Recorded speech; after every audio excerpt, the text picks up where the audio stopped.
unang audition pa lang ni Yen, napansin ko na napakagaling niya talagang singer. She definitely has the voice. Nakakanta niya ng maayos yung mga notes. Ikaw, I think, sa pinaka-vocally stable na nag-audition ngayon dito. Everything that she does, it always has a good intention behind it. So nararamdaman mo yung performance niya. Siguro, kailangan lang maging sensitive tayo sa kung anong nangyayari sa music. Kahit na ikaw ang nandyan sa gitna, you are one band.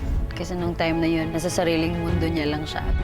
Nung battles naman, medyo takot siya because she was the only girl in the group. Alam niya kasi na the song was very iconic. Ako po yung tao na hindi po masyadong nagkukulot-kulot. Kaya po challenging po siya sa akin.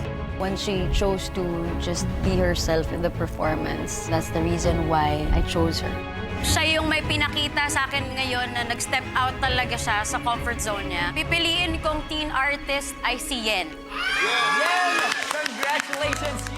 Sa knockouts naman, yung napili niyang song ay Huling El Bimbo. Kakantahin ko po to para po pasalamatan po yung mga taong tinuruan din po ako magmahal. Minsan, gusto mo na lang siyang panoorin when she is in her own world kasi alam mong nilulunod niya yung sarili niya sa kanta.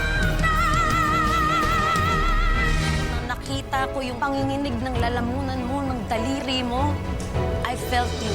During the live semifinals, siguro masyado siyang na-excite dun sa kanta na simula pa lang, sugod na sugod agad yung vocals niya.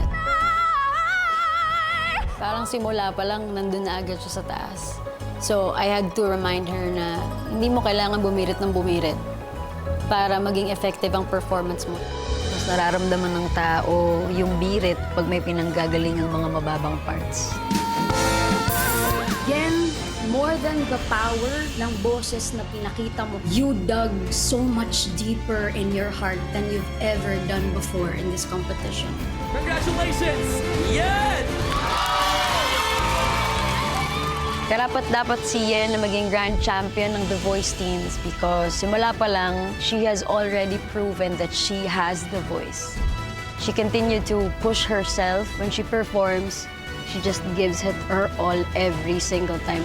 She has been the source of energy, laughter, and comfort para sa mga kapatid niya sa Team Supreme and even din sa akin. But make no mistake because Yen always brings it on stage. Mga kapamilya, kapatid ka A to Z, mula sa Team Supreme, here's Yen.